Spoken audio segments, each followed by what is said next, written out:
సరే ఇప్పుడు కొంతమంది ఆడపిల్లలు అంటే పేరెంట్స్ ఎలా ఆలోచిస్తారంటే ఏ ఏజ్లో అయిపోవాల్సింది ఆ ఏజ్లో అయిపోవాలి అని ఆలోచిస్తారు. కానీ ఇప్పుడున్న ఆడపిల్లలు 25, 28, 30 సంవత్సరాలు వచ్చే వరకు కూడా పెళ్ళిళ్ళు చేసుకోవట్లేదు. అంటే ఇలా ఎందుకు అంటారు? పెళ్లి చేసుకోము అని ఎందుకు అంటారు? అలా మీ దగ్గరకు వచ్చి పెళ్లి చేసుకుని సెటిల్ అయిన అమ్మాయిలు ఎవరైనా ఉన్నారా? చాలా అద్భుతమైన ప్రశ్న అడిగామమ్మా.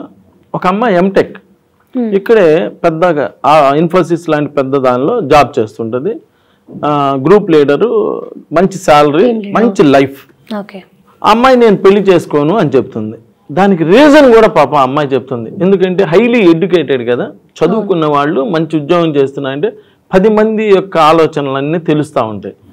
సో వాళ్ళ పేరెంట్స్కి, వాళ్ళ నాన్నగారికి, వాళ్ళ అమ్మగారికి ఏం చెప్పిందంటే, నాకు పీసీఓడి ప్రాబ్లం ఉంది, పీరియాడికల్ ప్రాబ్లం ఉంది, పెళ్లి చేసుకొని ఇంకొక అబ్బాయి జీవితం పాడు చేయడం నాకెందుకు, దానివల్ల సంతానం కలక్క లేదా రకరకాల సమస్యలతో బాధపడుతూ ఇలాంటి జీవితం గడపడం అవసరమా?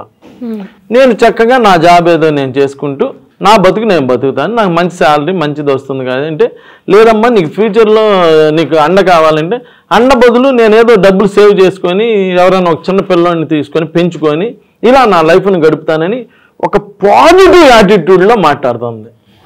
అంటే ఎంత మెచ్యూర్డ్ ఉమెన్ చూడండి, ఒక అద్భుతమైన మెచ్యూర్డ్గా ఆలోచించి చెప్తుంది. ఆ అమ్మాయిని వాళ్ళ నాన్నగారు ఏదో సర్ది చెప్పి నా దగ్గర తీసుకొచ్చారు. అలా వచ్చి కూర్చోగానే, అమ్మ నీకు పీసీఓడి ప్రాబ్లం ఉందా అని నేనే అడిగేశా. అవును సార్, ఎలా చెప్పారు? ఇవన్నీ వద్దు, ఉందా లేదా? ఉన్నది. ఇప్పుడు ఏంటి నీ బాధ, మ్యారేజ్ గురించేనా అన్న. అవును సార్ అని. అంటే ఇక్కడ ఇంకో విషయం ఏంటో తెలుసమ్మా, నీకు నీ మనసులో అనుకున్న విషయాలు నేను చెబితే ఒక నమ్మకం ఏర్పడుతుంది, ఒక కాన్ఫిడెన్స్ ఏర్పడుతుంది, తర్వాత నేను చెప్పే మాటకి ఒక విలువ ఉంటుంది. రాగానే నీ పేరు అపర్ణానా, ఏ పెట్టుకో, నీ పేరు భవ్యానా, బి పెట్టుకో, నీ పేరు చంద్రికానా, సి పెట్టుకో, ఎల్లు, నెక్స్ట్ ఎల్లు, నెక్స్ట్ ఏంది పెట్టేది ఏఎన్ బిఎన్ సి. నిజంగా ఏనో బీనో సీనో పెడితే రిజల్ట్స్ వచ్చి బాగా ఉండే పని అయితే ప్రపంచం ఏం చేసేదంటే, ఇప్పుడు సెంట్రల్ గవర్నమెంట్ ఏం చేసిద్దంటే, అందరూ ఏ టు జెడ్ అని పేరు పెట్టుకోండి, ఒకటే పేరు, దీనికి సెల్ అనేగా ఒకటే పేరుగా, అలానే మనుషులందరికీ ఏ టు జెడ్ అని పేరు పెట్టుకోండి. అప్పుడు ఆ ఏ టు జెడ్ బాగున్నావా, ఆ ఏ టు జెడ్ బాగున్నావా అని పలకరించుకునేవాళ్ళు అందరూ బాగుండేవాళ్ళు. ఇక ఉన్నోళ్ళు లేనోళ్ళు అనే బాధ ఉండేది కాదు, ఆరోగ్య సమస్యలు అనారోగ్య సమస్యలు అనే బాధ ఉండేది కాదు, ఏమి ఉండేది కాదుగా. అందరూ A to Z A to Z A to Z అనేవాళ్ళవా కాదా? మరి అలా కాకుండా ఇలా ఎందుకు పేర్లు పెట్టాను అంటే, ఏ టు జెడ్కి కూడా అందరికీ ఒకటే రిజల్ట్స్ రాదనే కదా, అందుకనే ఇన్ని పేర్లు వచ్చినాయి. బీ పాజిటివ్, ఆలోచించండి ప్రజలు, ఒకసారి ఆలోచించండి. ఈ అందరు ఈ న్యూమరాలజిస్టుల మాటలను నమ్మి మోసపోమాకండి. అక్కడ నేను అనేది ఏంటంటే, అక్కడ ప్రాబ్లం ఐడెంటిఫై చేయాలి. ఇంటికి ఒక పొయ్యా, ఇంటికి ఒక సమస్య, ప్రతి ఇంట్లో సమస్య ఉంటుంది, ప్రతి ఇంట్లో పొయ్యి ఉంటుంది, అన్నం వండుకోవాలి కానీ టీ అన్న కాసుకోవాలిగా. ఇప్పుడు బ్యాచిలర్స్ రూమ్లో అయినా టీ అన్న కాసుకోవాలిగా. అంటే ఇంటికి ఒక పొయ్యా, ఇంటికి ఒక సమస్య.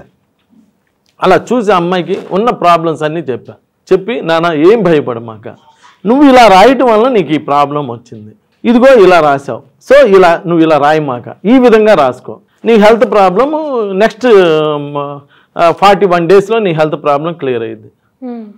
క్లియర్ అయితే అప్పుడు పెళ్లి చేసుకో, అప్పుడు ఇంక నీకు ఇబ్బంది లేదు కదా, అప్పుడు పెళ్లి చేసుకో, మంచి జీవితాన్ని అనిపించు. ఇలా నీకు ఒక అబ్బాయి అమ్మాయి పుడతారు, నీకు ఫలానా టైంలో రేపు 24 ఏప్రిల్ ఆ ప్రాంతాల్లో మ్యారేజ్ అవుతుందని డేట్లు అన్నీ చెప్పాను. వాళ్ళు హ్యాపీగా వెళ్ళారు. అమ్మాయికి కరెక్ట్గా 41 డేస్లో అమ్మాయికి హెల్త్ ప్రాబ్లం క్లియర్ అయింది. దానికి నేనేం చేయలా, నేను దారి చూపించా, ఆ అమ్మాయి ఫాలో అయింది, నడిచింది అమ్మాయేనమ్మ, నేను కాదు. నేను ఓన్లీ ప్రిస్క్రిప్షన్ రాశాను, ఆ ట్యాబ్లెట్లు అమ్మాయే కొనుక్కుంది, అమ్మాయే మింగింది. అంటే ఎగ్జాంపుల్ చెప్తున్నా.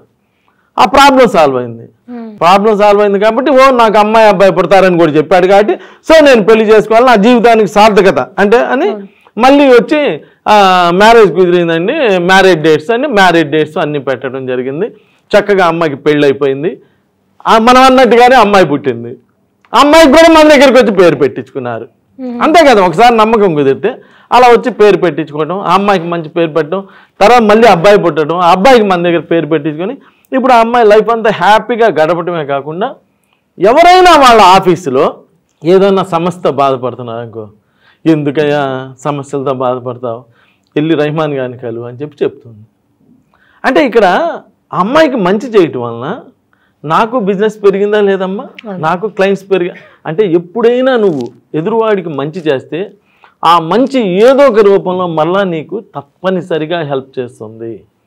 అక్కడ ఆ వచ్చిన అమ్మాయికి ఏదో ఏ పెట్టి వెళ్ళిపోతే ఇంకొక అమ్మాయికి బీ పెడదాం అనుకోకూడదమ్మా.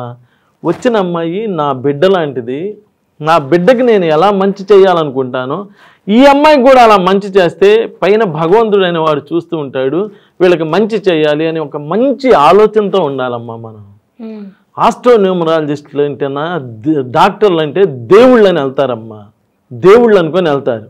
వచ్చి కూర్చుని కానించి ఈ కాలు ఇలా గెల్లకూడదమ్మా. ఒక తండ్రి స్థానంలో ఉన్నాం మనం, ఒక తండ్రి అనుకొని వస్తారు, ఒక దేవుడు అనుకొని వస్తారు. వాళ్ళకి ఆ విధంగానే బిహేవ్ చేయాలి. నువ్వు కావాలంటే నువ్వు గోవా వెళ్ళాలి, అంతేగాని నీ బిడ్డలాగా వచ్చినటువంటి వాళ్ళని నువ్వు ఇబ్బంది పెట్టకూడదు. ఇది ఇలా కాదు. కలియుగం అండి, సమాజం అట్టానే ఉండిద్దంటే కలియుగం అయినా ఏ యుగం అయినా కొన్ని ప్రొఫెషన్స్ ఉంటాయి అమ్మ. ఆ ప్రొఫెషన్స్ అలా ప్రొఫెషన్లో అయినా బిహేవ్ చేయాలి. సో ఆ అమ్మాయిని అలా ఒక బిడ్డలాగా ఆలోచించాను కాబట్టి ఆ అమ్మాయి ఈ రోజున 2 పిల్లలతోటి చాలా హ్యాపీగా చక్కగా సంతోషంగా ఉంది. ఇలాంటి పీసీఓడి ప్రాబ్లమ్స్, ఇలాంటి హెల్త్ ప్రాబ్లమ్స్ ఎవరైనా ఉంటే బాధపడమాకండి, ఒక్కసారి తండ్రి లాంటి నన్ను కలవండి, మీకు అద్భుతమైన రిజల్ట్స్ ఇవ్వడం జరుగుతుంది. నమస్కారం.